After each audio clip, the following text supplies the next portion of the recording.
나 평안하십니까? 예, 하나님의 은혜가 감사합니다. 주님께서 우리가 각기 처한 곳에서 주님께서 우리를 구속하시는 은혜로 그 형편마다 인도하시는 것을 제가 듣고 또 제가 이해하게 되고 또 여러분의 형편을 제가 보게 됩니다. 주님의 은혜를 참으로 감사합니다. 골로새 1장 14절에 있는 말씀을 좀 펴서 잠깐 보겠습니다. 골로새서 1장 14절을 좀 펴서 보시기 바랍니다. 골로새서 1장 14절 보시면 그 짤막한 말씀 가운데 우리가 좀 깨달아야 할 아주 귀중한 구절이 거기에 기록되어 있는 것을 보게 됩니다. 골로새서 1장 14절 그 아들 안에서 우리가 구속 곧 무엇을 얻었도다 그랬습니까? 죄 사함을 얻었도다. 다시 말해서 구원과 구속과 죄 용서함, 죄 사함을 같이 동의어로 사용하신 것을 우리가 볼 수 있습니다. 우리가 구원받는 것은 죄 사함 받는 것입니다. 죄 용서받았다고 하는 것은 구속받은 것이고 우리가 구원받은 것입니다. 그러므로 여러분 우리가 죄 용서함 받고 죄 사함 받았다고 하는 것은 우리가 생각하는 것보다 더 깊고 힘 있는 내용이 그 속에 담겨져 있는 것을 우리가 이해해야 할 것입니다. 누가복음 5장 17절부터 26절까지 있는 말씀을 좀 보십시다. 누가복음 5장 17절부터 26절까지 있는 말씀을 제가 읽겠습니다. 여기 있는 말씀은 우리가 너무나 잘 아는 이 중풍병자 이야기입니다. 예수님께서 베드로의 집에서 말씀을 전하실 때 그때 지붕을 뚫고 침대에 누워서 예수님께 내려보낸 그 중풍병자 말입니다. 우리 그 얘기를 한번 같이 좀 읽어보도록 하십시다. 우리가 잘 아는 말씀이지만은 17절부터 읽겠습니다. 누가복음 5장 17절부터 26절까지. 하루는 가르치실 때에 갈릴리 각 촌과 유대와 예루살렘에서 나온 바리새인과 교법사들이 앉았는데 병을 고치는 주의 능력이 예수와 함께 하더라. 한 중풍병자를 사람들이 침상에 메고 와서 예수 앞에 들여놓고자 하였으나 무리 때문에 메고 들어갈 길을 얻지 못한지라. 참 이상하죠? 예수님께서 그러한 자를 위해서 이 땅에 오셨는데 그들이 예수님이 꼭 필요하고 정말 나음을 받아야 할 그런 환자들이 예수님께 나아갈 수 없도록 사람들이 꽉 차 있었습니다. 그러면 거기에 모이는 사람들이 무엇 때문에 모이는 겁니까 지금?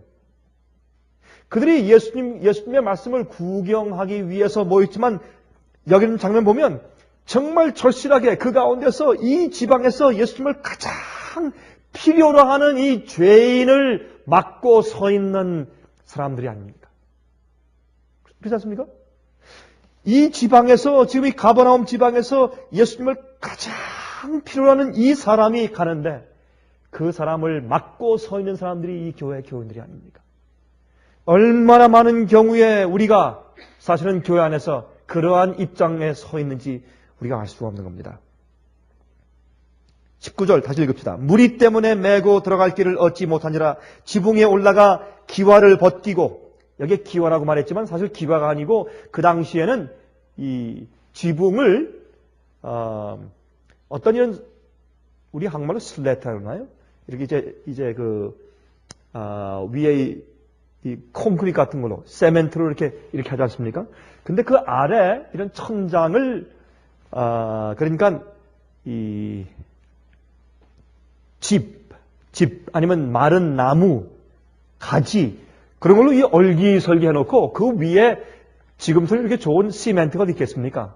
하지만은 돌 같은 걸 놓고 또 흙을 다지고 이렇게 해서 잘 이렇게 그 위에 비가 새지 않도록 만든 다음에 그 안에는 이제 풀들과 마른 나무를 엮어서 천장 비슷하게 만들어 놓은 그러한 집들이었습니다. 그런데 여기 이제 그래서 기와라고 하는 것보다 그 위에 있는 흙, 돌 그런 걸 다 뜯어내고 또 그 안에 있는 이제 천장으로 만들어져 있는 그런 나무들, 가지들, 마른 나무 잎사귀들 그런 걸 걷어내는 이제 그런 입장을 여기 설명하고 있는 것입니다. 지붕에 올라가 기와를 벗기고 병자를 침상채 무리 가운데로 예수 앞에 달아내리니 예수께서 저희 믿음을 보시고 이르시되 이 사람아 내 죄 사함을 받았느니라 하시니 서기관과 바리새인들이 의논하여 가로되 이 참남한 말을 하는 자가 누구뇨 오직 하나님 외에 누가 능히 죄를 사하겠느냐. 예수께서 그 의논을 아시고 대답하여 가로되 너희 마음에 무슨 의논을 하느냐 내 죄 사함을 받았느니라 하는 말과 일어나 걸어가라 하는 말이 어느 것이 쉽겠느냐.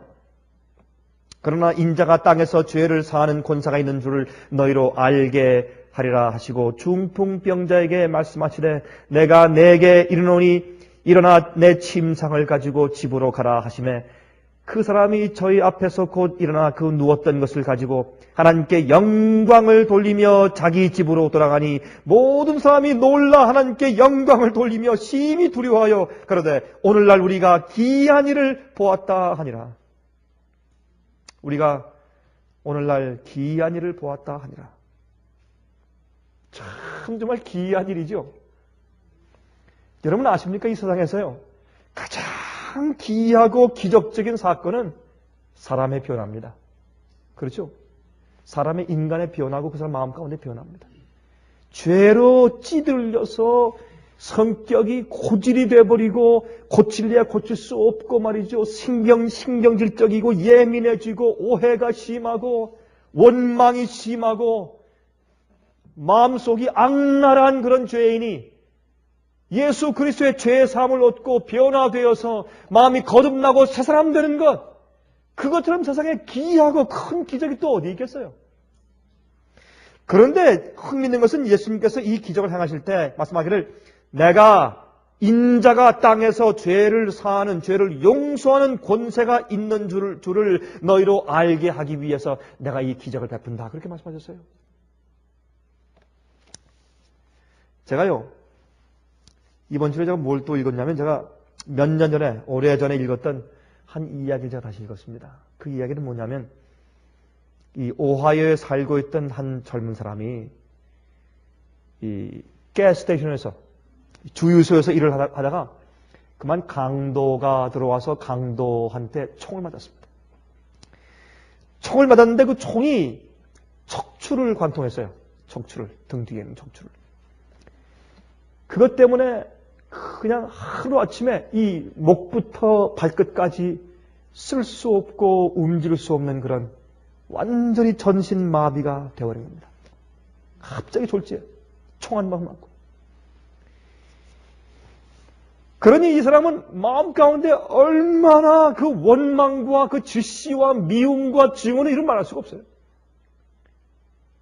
만약 내가 그 사람을 한번 발견만 할 수 있다면 정말 그 사람 전신을 정말 찢어서 죽여도 정말 다 풀리지 않을 그런 마음의 원망과 시비와 증오심이 꽉 차서 여러분 목 이하부터 발끝까지 움직이지 않는 그런 전신마비에 걸린 그런 환자가 되었는데 그보다 더한 것은 그 영혼이 완전히 죽어버린 겁니다. 그 사람은 그리스도인이었어요. 하나님을 믿는 사람이었습니다. 그러나 그렇게 이제 완전히 전신마비가 된 다음에 하나님께 대한 원망, 왜 주님께서 이런 일 내게 허락하셨는가?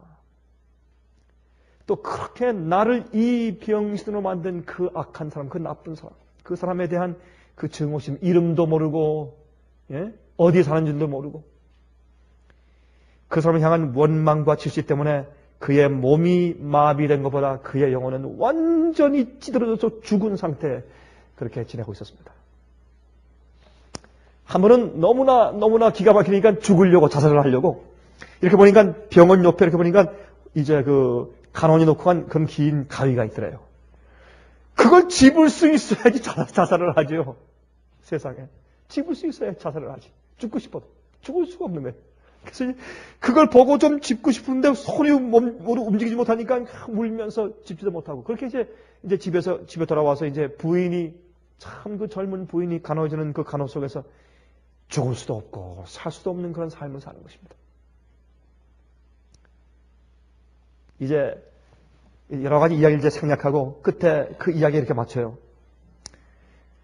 그 이야기의 이름이 제목이 감동적인데 이름도 모르는 당신에게 그런 제목이 이름도 모르는 그 사람에게 편지 쓰는 거예요. 이 사람이 마지막에 편지 쓰는데 이 사람이 이제 결국엔 이제 성경 말씀을 자기 부인이 계속 침상에서 읽어주는 말씀을 읽고 마음 가운데 좀 쌓이는 그런 감동을 받고 드디어 마음 가운데 다시 계심의 경험을 합니다.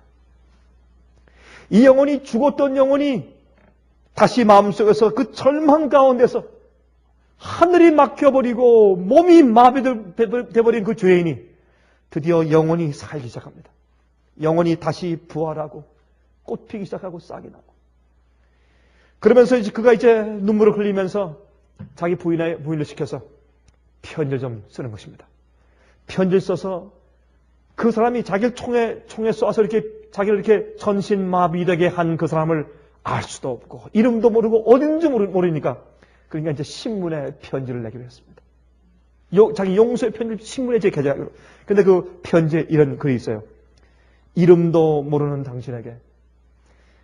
쭉 쓰면서 맨 마지막에 당신은 나를 이렇게 참 기가 막힌 참 병신으로 전신마비로 만들었지만은 그러나 내가 가만히 생각하니 당신 때문에 내 영혼은 드디어 구원받게 되었어. 하나님께서 내 영혼을 살리시는데 내 속에서 움직이는 이 행복과 이 희열과 구원의 만족과 용서의 기쁨은 차라리 내가 건강하게 살면서 정말 미저러블하게 정말 아주 슬프게 행복하지 않게 그렇게 사는 것보다 내 마음이 얼마나 아름다운 천국 속에서 거닐고 있는지. 내가 이름도 모르는 당신에게 편지 쓰는 것은 당신이 하늘에서 나와 만나서 같이 정금거리를 걷게 되길 바랍니다. 그런 편지 썼어요.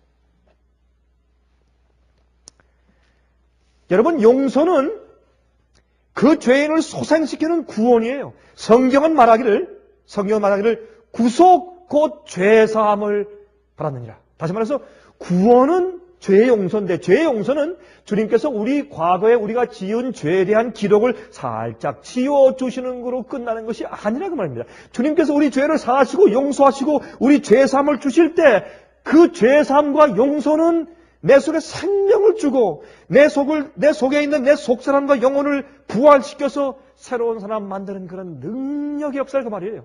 그래서 죄의 용서와 죄의 사함은 구원입니다. 죄의 용서는 우리 죄에 대한 그저 과거에 지은 죄를 씻으시는 주님의 보혈로 끝나는 것이 아니라 보혈의 능력은 우리 죄를 씻으실 때 주님께서 우리를 대신해서 죽으신 것은 당신의 생명을 우리에게 주시기 위해서.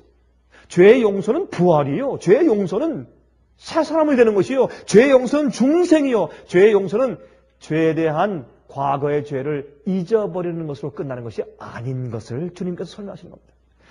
여기 말씀하기를 이 인자가 땅에서 죄를 용서하고 사는 권세가 있는 줄을 너에게 알게 하기 위해서 내가 이 병자를 고친다. 그렇게 말씀하셨어요. 예수님께서. 내가 내 죄를 사한다라는 말이 더 쉬우냐? 아니면 이렇게 완전히 죽은 중풍병자를 향해서 일어나 내 침상을 가지고 걸어가라. 이 둘 중에 어느 말이 더 쉬우냐? 이 말은 무슨 말이냐면 두 개가 다 똑같은 거라고 말입니다. 예수님께서 내가 내 죄를 사했다. 내 죄가 사함받았다는 그 얘기와 일어나서 침상을 가지고 걸어가라는 얘기는 똑같은 동의어라 그 말이에요. 예수께서 여기서 말씀하시는 것은. 그래서 이 이야기는 주님께서 우리 인간들의 죄를 사하시는 용서의 경험이 무엇인지를 설명하기 위한 실물 교훈입니다. 여러분들이 마음 가운데 어떤 문제가 있든지 마음 속에 있는 그 문제는 죄로 병든 문제예요. 여러분 맞습니까? 맞습니까? 남에 대한 원망? 죄에 대한 병이에요. 여러분 사실 우리가 가만히 이해하면 원망할 사람은 자기 자신밖에 없어요. 여러분들 남을 원망하고 여러분 남을 비난하고 사시면 그건 여러분 마음 가운데 문제가 있는 거예요. 우리 마음 가운데 남을 비난하거나 욕하거나 원망하는 마음이 전혀 없어야 합니다. 원수가 나를 원망하고 미워해도 우린 그 사람들 그런 원망 마음 가지고 살면 안 돼요. 전혀 없어야 합니다. 그게 용서받은 자고 그게 구원받은 자지. 마음 가운데 늘 씩씩거리면서 살면 그게 어디 용서받은 자입니까, 여러분? 예? 그건 구속받은 자가 아니에요. 섭섭한 마음이 꽉 차가지고 그저 어떤 사람은 얼굴만 보면 그저 이렇게 얼굴 돌리는 그런 마음을 가진 그리스도인이 어떻게 그게 용서받은 자예요, 그게? 여러분, 오늘 밤에 과거에 어떤 사람이 그 사람들이 한국에 있든지 미국에 있든지 미국 사람이든지 무슨 뭐 한국이든지 일본 사람이든지 중국 사람이든지 누구든지 여러분 마음 가운데 어떤 잘못을 행했기 때문에 여러분들이 용서해 주지 못하고 있는 그 병은 죄의 병이기 때문에 오늘 저녁에 주님께로부터 그 죄를 용서받으시기 바랍니다. 죄 사함을 받아야 돼요. 죄 사함을. 내가 죄 사함 받고 용서받아 보세요. 어떻게 다른 사람을 미워할 수 있는가? 미워할 수 없어요. 미워할 수 없어요. 자기를 전신 마비 만든 이 병자도 누워서 이름도 모르는 당신에게 하고 눈물 흘리며 쓸 수 있는 그 기적이 그것이 용서고 죄사함이고 그게 구원이에요. 우리 속에서 있는 죄의 결과와 죄의 쓴 뿌리가 나를 죄의 노예 만들어서 꽉 날 붙잡아서 내 생애를 죽은 생애로 살게 만드는 그런 죄에서 우리가 벗어나와야 합니다. 우리가 썩어서 죽은 생을 살고 있는 거예요, 지금. 죽은 생애를. 여러분, 제가 방송을 한번 들어보니까 이런 방송이 있어요. 한 새가 있는데, 그 새가, 이름이 페트로예요, 페트로. 페트로한 새가 있는데, 크대요, 또 그렇게 못생겼대요. 근데 이 새는 말이죠, 못생기고 좀 느리고. 그래서 이 짐승들에게 잡혀먹기 굉장히 쉽대요. 이 섬에 사는 그 새인데.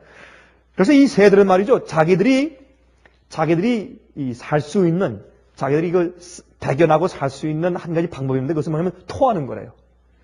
여러분, 스컹크가 그 가스를 품으면 굉장히 그 냄새가 나서 동물들이 오다가도 다 도망가잖아요. 그 냄새가 지독해서. 근데 이 새는 말이죠, 자기를 보호하기 위해서 자기 속에 있는 걸 토해요.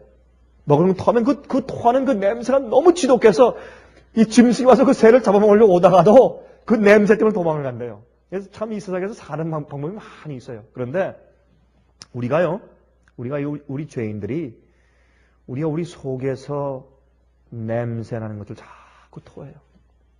자꾸 토해요. 그게 우리 자신들을 방어하는 길인 줄 알아요. 여러분, 아닙니다. 아닙니다.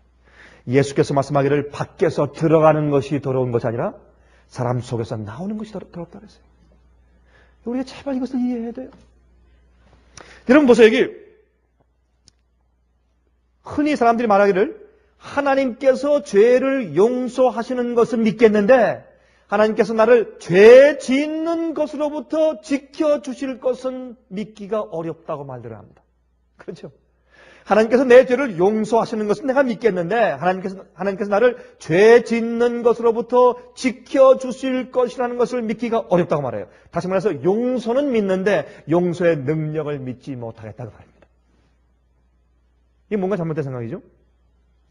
요한복음 20장 31절에 예수께서 말씀하기를 그 이름을 힘입어 생명을 얻게 하려 하심이라 그랬어요.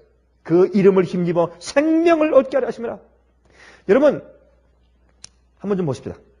이 중풍병자 고치실 때 제일 먼저 어떤 사람입니까? 이 중풍병자는 절망적인 죄인이에요. 완전히 몸을 못 쓰고 그저 이렇게 누워있으니 그 뒤에 이 등 뒤에는 항상 악착이 나죠. 그렇죠? 그 아파서 계속 누워있으면서 움직이지 못하는 그런 환자들은 자꾸 이렇게 옆으로 뒤로 자꾸 이렇게 움직여줘야죠. 왜? 등 뒤에 자꾸 악착이 나니까. 아프니까. 그렇죠? 골마 터지니까. 얼마나 괴롭겠어요. 자기의 삶이 자기 옆에 있는 자기 아내나 아니면 자기 자식들이나 부모들이나 친구들의 도움이 없인 한순간도 살 수 없는 이 불쌍한 처지. 여러분 한번 생각해 보세요. 얼마나 죽고 싶겠어요. 근데 이 사람은 자기가 잘못 지낸 자기 과거의 부절제한 생활 때문에 그렇게 된 것입니다. 그러므로 그 사람은 자기의 죄 때문에 생긴 결과 자기가 하나님께로부터 심판받았다. 정죄받았다. 이것은 저주다. 이러니까 내가 안 낫지. 세상에 이런 저주스러운 삶이 어디 있겠는가. 그런 깊은 절망 가운데서 이 사람은 그저 죽고 싶어도 죽지 못한 그런 삶 가운데서 지금 매일매일 영위하고 있는 것입니다. 얼마나 불쌍한 삶입니까? 얼마나 처절한 삶입니까? 그때 예수님께서 그 사람을 위해서 이곳에 오셨습니다. 그런데 이 사람이 어떤 얘기를 듣습니까? 여러분 누가복음 5장을 보시면 누가복음 5장 16절 17절에 이 중풍병자를 고치시는 이 말씀 바로 전에 어떤 이야기가 있느냐 하면 그 같은 동네에서 예수님께서 문둥병자를 고치시는 얘기가 등장해요. 문둥병자를 고치다는 그 소식을 듣고 중풍병자의 마음 가운데 소망이 생기는 것이에요. 나보다 더한 더 악한 죄인이 용서받고 구원받고 고침받았다 이거예요. 그 당시엔 말이죠. 그 당시에는 문둥병자는 저주받은 병이고 중풍병도 하나님께 심판받고 저주받은 그런 병이기 때문에 이 병은 나을 수가 없다고 믿었습니다. 특별히 문둥병자. 그래서 문둥병자는 완전히 격리시켰지 않습니까? 그 사람들은 희망이 없는 사람들이에요. 그 사람들은 병으로 인해서 죽을 사람임에도 불이지만 또 동시에 이제 하나님께 심판받고 저주받아서 구원받을 가능성이 전혀 없는 지옥 가는 사람들이에요. 완전히 그 사회에서 하나님께로부터 동시에 다 아주 격리된 그런 사람들로 취급받았지 않습니까? 그런 문둥병자가 자기 동네에서 구원받았단 말이에요. 누구로? 예수 그리스도의 이름 때문에. 다윗의 자손 때문에. 그 소식을 듣고 이 사람 마음 가운데 얼마나 크게 소망이 생겼는지 오죽하면 자기 친구를 불러가지고 여보시오. 내가 일생의 처음이고 마지막 소원인데 내가 부탁인데 제발 나를 예수께 한 번만 데려가 주시오. 이 4명의 친구들이 오히려 이들에게 와서 이 친구에게 와서 더 소망을 주면서 또 그에게 가자고 이렇게 희망을 주는 얘기를 했을지도 모르죠. 이 4명이 먼저 얘기했는지 아니면 그 환자가 먼저 부탁했는지 우리가 하늘에 가서 보십시다.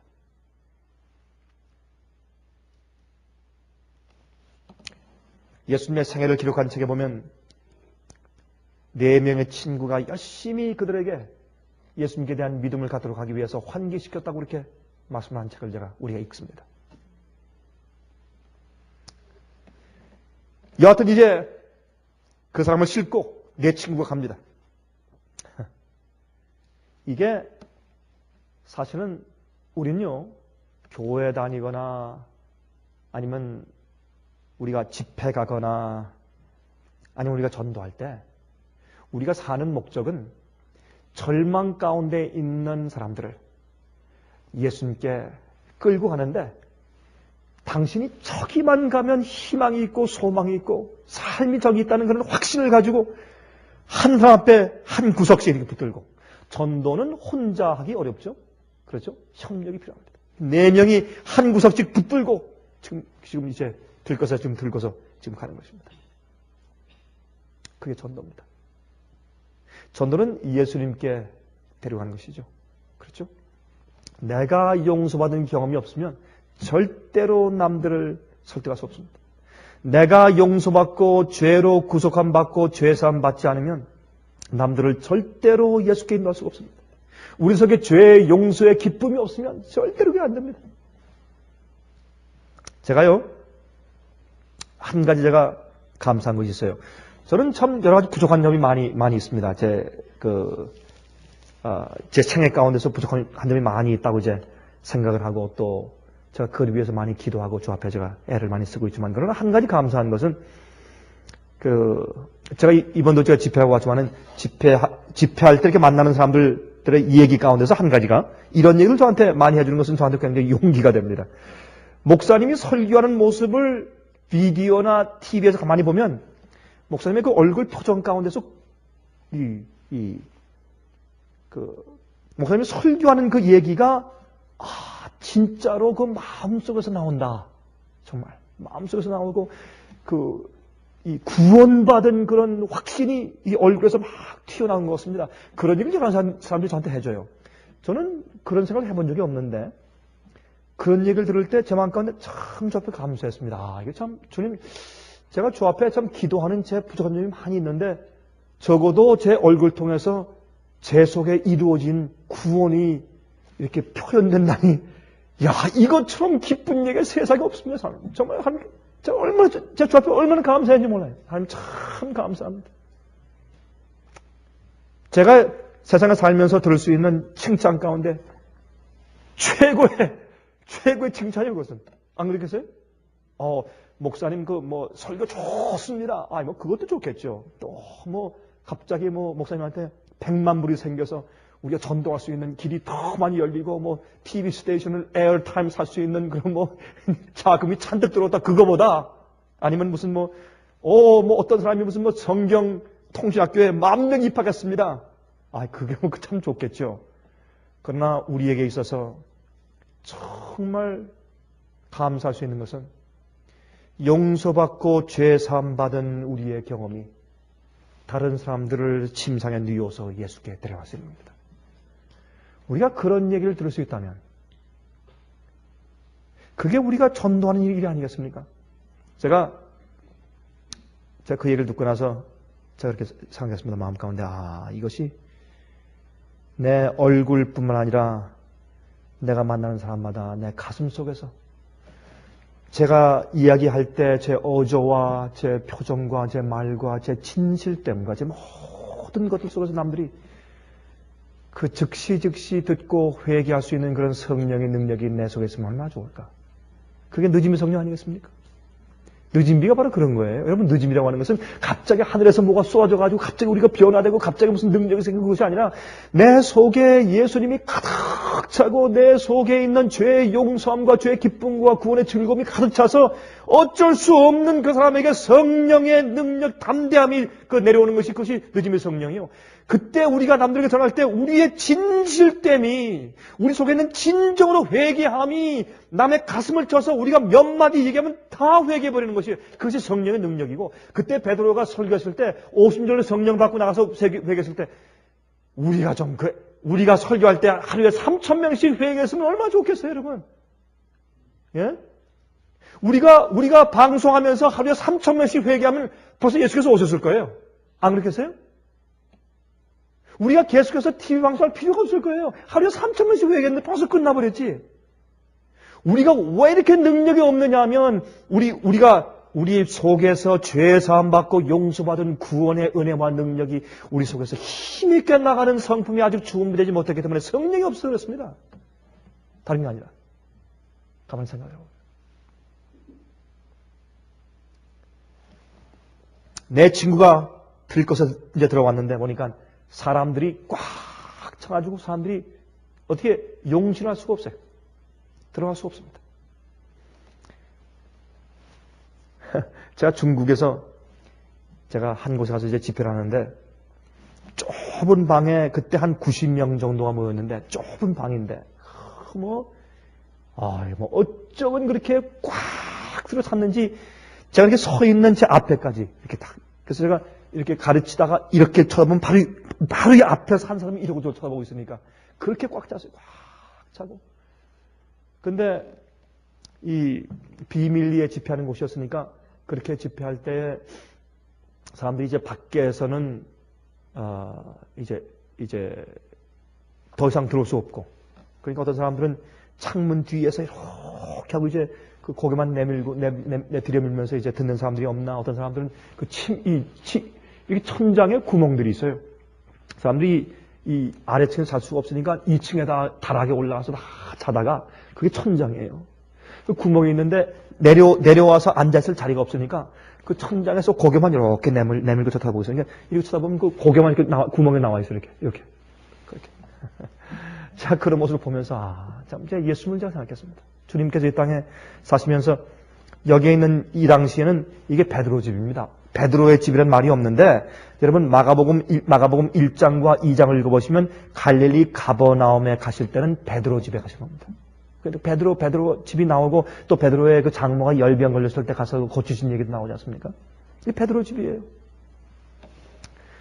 이 집에 계실 때 사람들이 꽉 차고 사람들이 밖에 다 서서 들으니까 사람들이 들어올 길이 없고 또 창문을 보면 창문에 사람들이 꽉 차 있고 그러니까 데리고 갈 수가 없는 겁니다. 오히려 주님께 나가는 그 길을 막고 있는 형편이죠. 그때 그들이 이제 사다리를 가져와서 지붕 위로 올라가서 지붕을 뜯었는데, 그럼 생각해 보세요. 지붕을 뜯는데 침대를 내려보내야 되니까 얼마나 많이 뜯었어요. 크게 이만큼 뜯은 겁니다, 이게. 그냥 조금 이만큼 뜯은 게 아니라 크게 뜯은 거예요. 여러분 한번 상상해 보세요. 그때 성질 급한 베드로가 어떻게 했을까요? 여러분 상상해 보세요. 베드로가 도마가 아니에요. 요한도 아니고 베드로예요, 베드로. 제가 표현을 못 하겠어요. 좀 막말을 할 수 없으니까, 그렇죠? 아마 베드로가 막말했을 거예요, 그때. 그렇죠? 예수님 부인할 때도 막말했잖아요. 그런 베드로가 화가 나가지고 내 지붕 뜯는다고 굉장했을 겁니다. 내 지붕 뜯는 소리치면서 말이죠. 그리고 그렇게 소리치는 것을 무엇으로 그가 커버했을까요? 이 귀하신 하나님의 아들 메시아 예수께서 전도 집회하는데 전도 집회를 감히 방해하다니 그렇게 했을 거예요. 예수님은 바로 그런 죄인들을 구하시기 위해서 여기 서서 지금 계시는데, 그렇죠? 우리의 모습들이 어떤 때는 영혼들이 교회에 오는 것을 막아요. 다 막고 서 있어요. 막고 서 있어요. 그때 예수님의 전도회가 중단되었습니다. 막 지푸라기가 떨어지고 흙이 떨어지고 먼지가 떨어지고 소리가 나고 뭐 이상한 들것이 막 내려오고 말이죠. 예수님께서 설교하시다 딱 중단했어요. 더 이상 설교할 수가 없습니다. 상상해보세요. 이런 엄청난 이 사건. 이게 짧게 기록됐지만 이건 어마어마한 사건이에요. 그때 사람들이 웅성거리면서 뭐 별 사람들 다 있다. 무슨 이런 좋은 집회를 방해한다. 누구냐. 뭐 올라가라. 이때는 올라가라 그러죠. 내려가면 안 되고 올라가라. 누가 지붕을. 그때 또 베드로가 또 가서 막 야유하고 소리 지르고 말이죠. 아직 회개하기 전이니까 베드로가. 물론 회개했지만 가슴속 깊이 그가 변화된 경험이 아직 없으니까.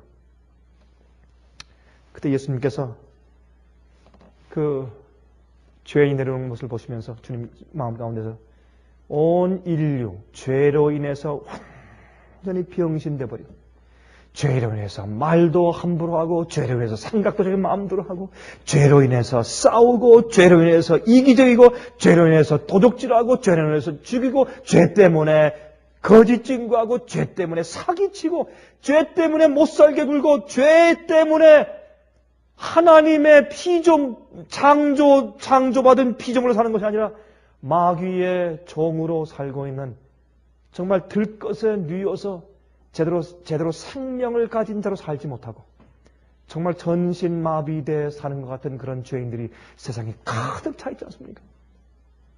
그런 죄인들을 주님께서 보시는 것처럼 그 죄를 보시면서 온 지구의 죄인들을 보시는 겁니다. 예수님 마음 가운데 그 연민의 정신과 불쌍의 여심이 가득 차가지고 그 죄인을 아마 예수님께서 눈물이 글썽글썽했을 거예요. 내가 너희들을 그 죄로 인해서 병들고 찌들고 죄로 인해서 의롭게 살지 못하는 너희들을 구원하러 내가 왔는데 내 말씀 듣고 진심으로 죄사함 받고 구원받는 자가 몇 명 되느냐. 그런 가슴속으로 우울한 눈물을 흘리시면서 예수님께서 그 죄인을 보시면서 가만히 얼굴 보니까 어떤 얼굴 주님께서 보십니까? 어떤 생각을 그의 마음속에서 읽으세요? 이 죄인은 다른 것 없습니다. 다윗의 아들 예수요. 만약 당신이 내 병을 고쳐주지 않아도 좋습니다.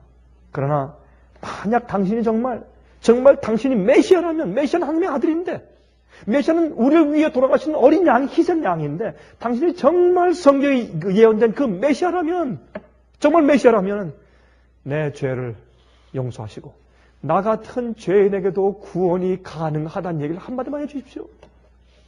그게 이 사람의 소원이에요 지금. 예수님께서 그 소원을 아시고 읽으신 겁니다. 그래서 예수께서 하신 말씀은 뭐냐면 소자야 내 죄가 사함 받았느니라. 이 얘기를 하니까 이 죄인이 말이요 이 중풍병자가 누웠다가 벌떡 뛰어 일어날 것 같은 그런 심정을 느끼는 겁니다. 그것이 이 죄인이 필요한 것이기 때문에 다른 거 아니에요. 내 죄가 사함 받았다. 이 얘기가 들려오니까 세상에 이렇게 아름다운 음악 같은 얘기가 세상에 없는 겁니다.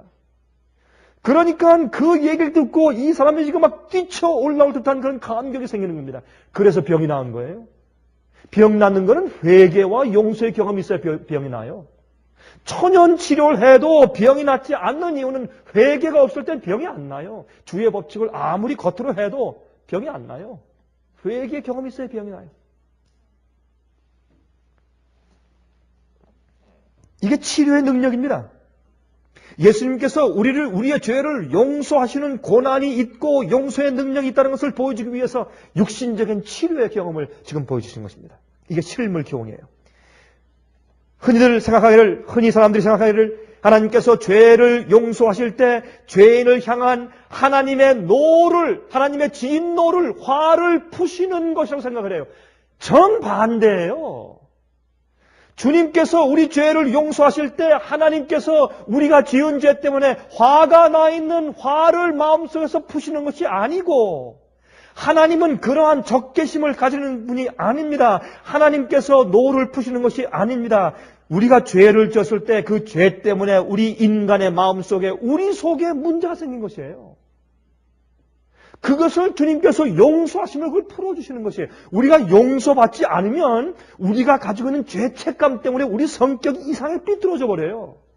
그래서 싸우는 거예요. 여러분 다른 게 아니에요. 그래서 싸우고 분쟁이 있고 용서하지 못하고 이상하게 변하는 것입니다. 우리 솔직히 그것을 인정해야 합니다.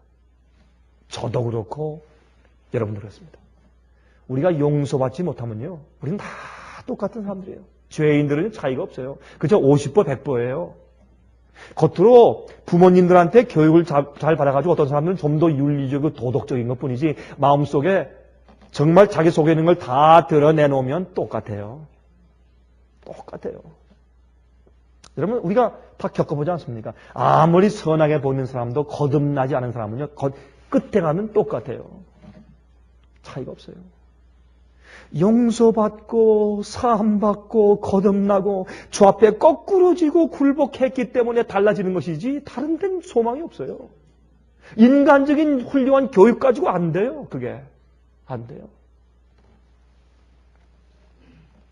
그래서 하나님께서 내 죄가 사함받았다라는 주님의 용서를 확신할 때에 치료가 생기는 것이에요. 마음속에. 그때 마음속에 자기 속에 있는 응어리진 죄 때문에 생긴 결과가 풀어지는 것이에요.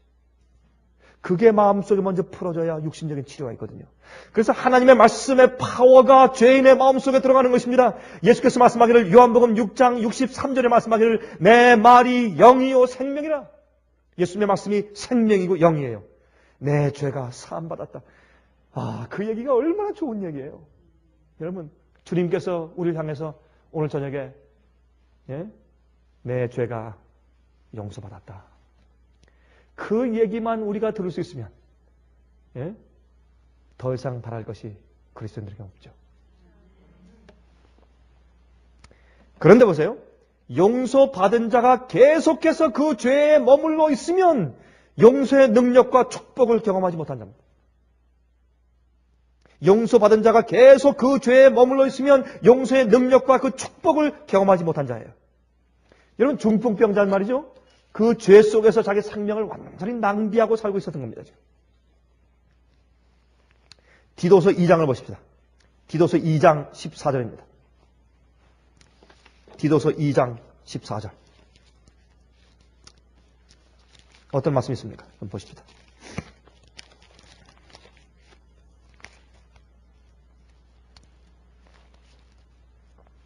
디도서 2장 14절. 그가 우리를 대신하여 자신을 주심은 모든 불법에서, 여러분 불법이 뭡니까? 죄죠. 모든 죄에서 우리를 어떻게 하시고? 구속하시고 우리를 깨끗하게 하사 무슨 일에?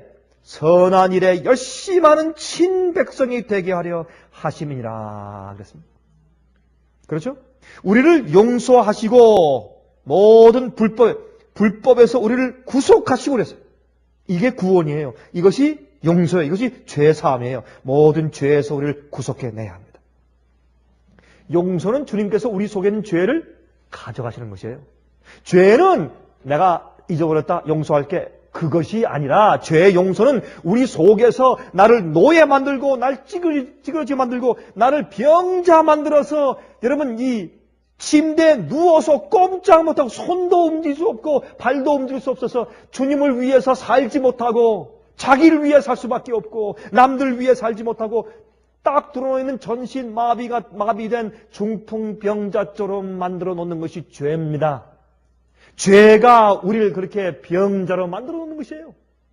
주님께서 우리 죄를 용서하실 때 내 속에 나를 그렇게 완전히 죽은 자로 만들어 놓아서 우리가 눈 뜨고 먹고 마시며 살지만은 그 삶이 하나님 위해 사는 것이 아니라 찌그러진 삶이기 때문에 남을 어렵게 만들고 하나님께 욕이 되고 남들에게 해가 되는 삶을 사는 것이 죄인의 삶이요.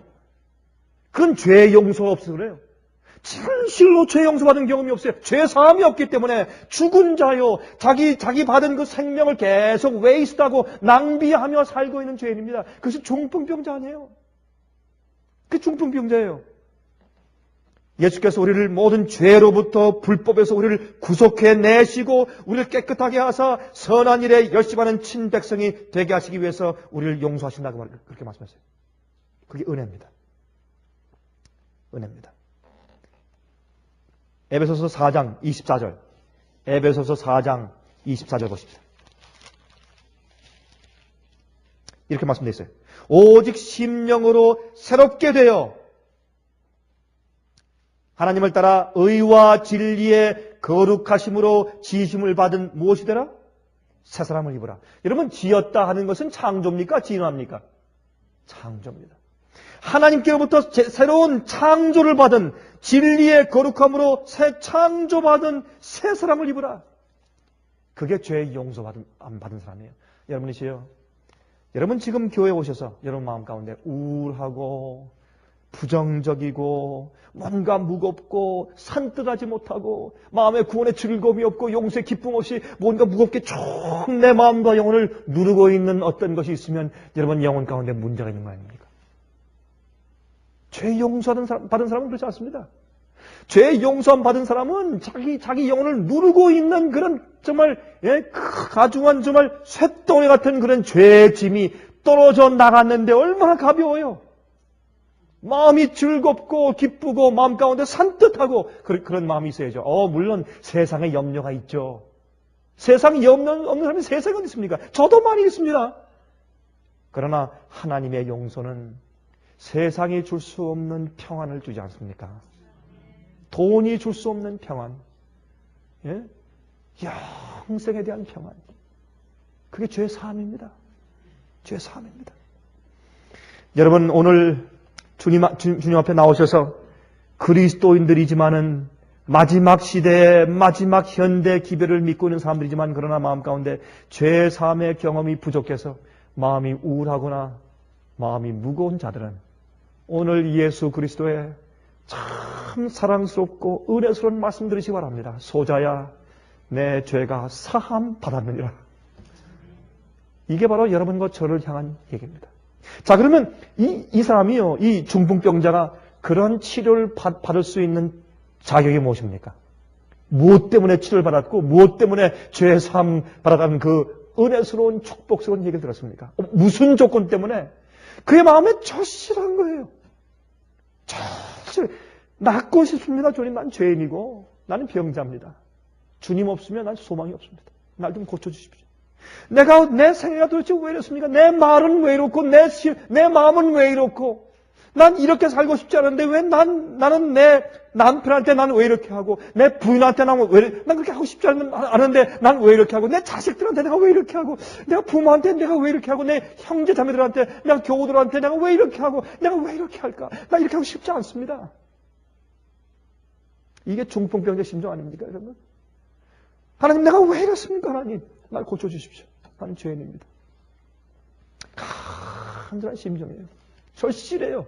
주님이 죄 용서가 절실하고 치료가 절실할 때 그때 하나님의 사함의 죄 사함의 능력이 내 속에 들어오는 겁니다. 그게 치료입니다.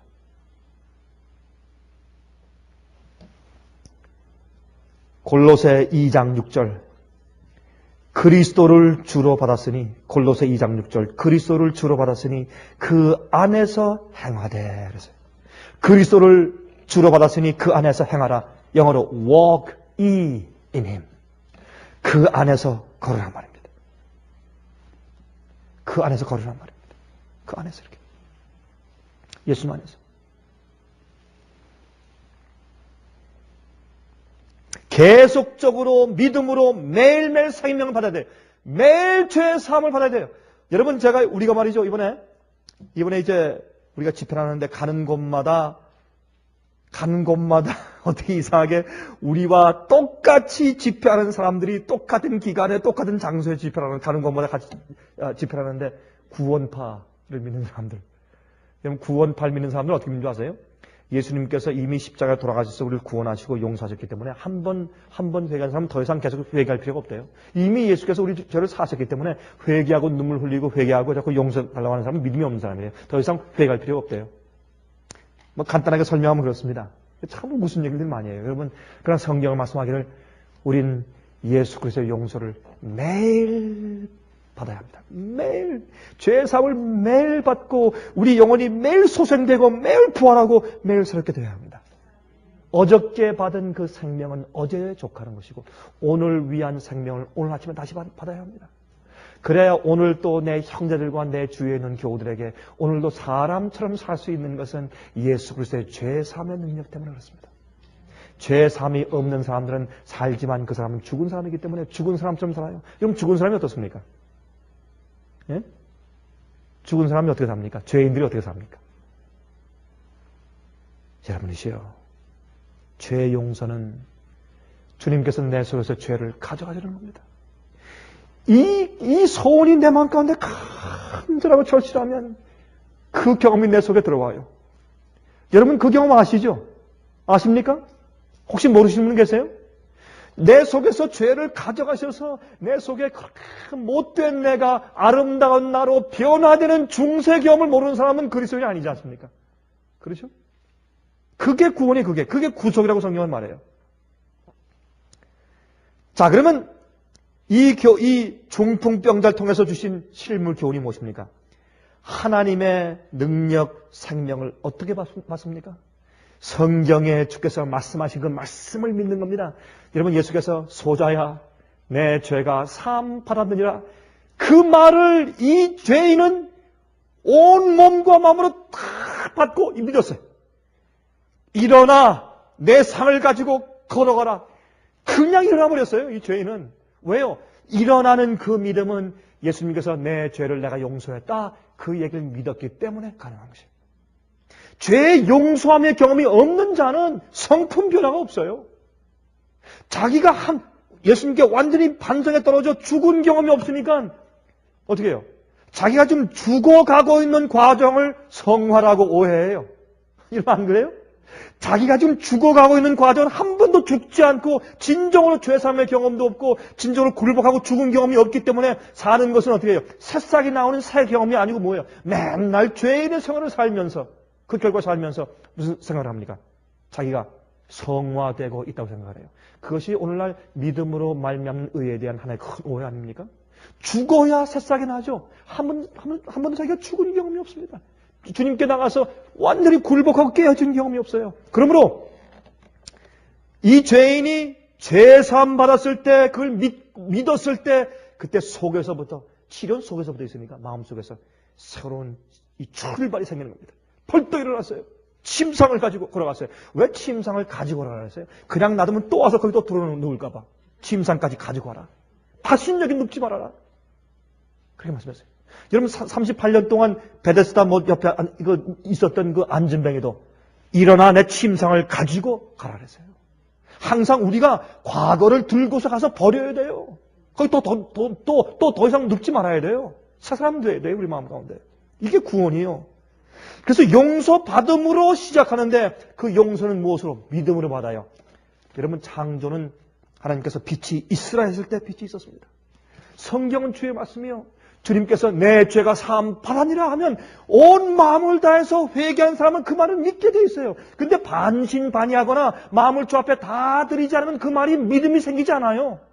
자기 마음 가운데 자기 마음 속에는 죄와 우상을 버릴 마음이 없으면요, 주의 말씀이 믿어지질 않아요. 왜?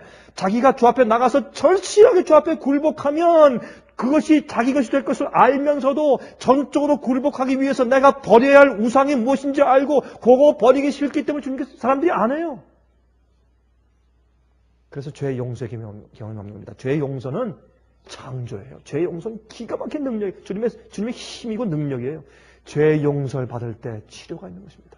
그리고 그 죄의 용서는 무엇으로? 주의 말씀을 믿음으로 어디에 있어요? 성경 말씀. 똑같은 말씀을 믿고 받아들임으로 내 속에 죄의 용서했을 때 내 속에 속사람이 변하고 재창조함 받고 성품이 바뀌는 겁니다. 내 속에 악하게 살던 것이 의를 위해 선한 일을 위해 열심히 하는 백성으로 바뀌어지는 겁니다. 이러한 믿음으로 구원받는 죄사함의 경험, 용서와 구원의 경험이 늘 여러분 속에 있기를 간절히 바랍니다. 하늘에 계신 우리 아버지, 우리가 중풍병자의 이야기를 읽고 보면서 우리 자신들을 그 속에서 발견합니다. 죄로 인해서 찌들어져 하나님 위에 살지 못하고 전신마비된 것처럼 살고 있는 저희를 불쌍히 여기시고 매일 주님께서 저희 죄를 사하시는 구속의 경험을 주시기를 간절히 기도합니다. 주님이시여, 주님께서 우리 속에 재창조하시는 역사를 베풀지 아니하시면 우리는 전신마비된 병자와 아무 다를 것이 없습니다.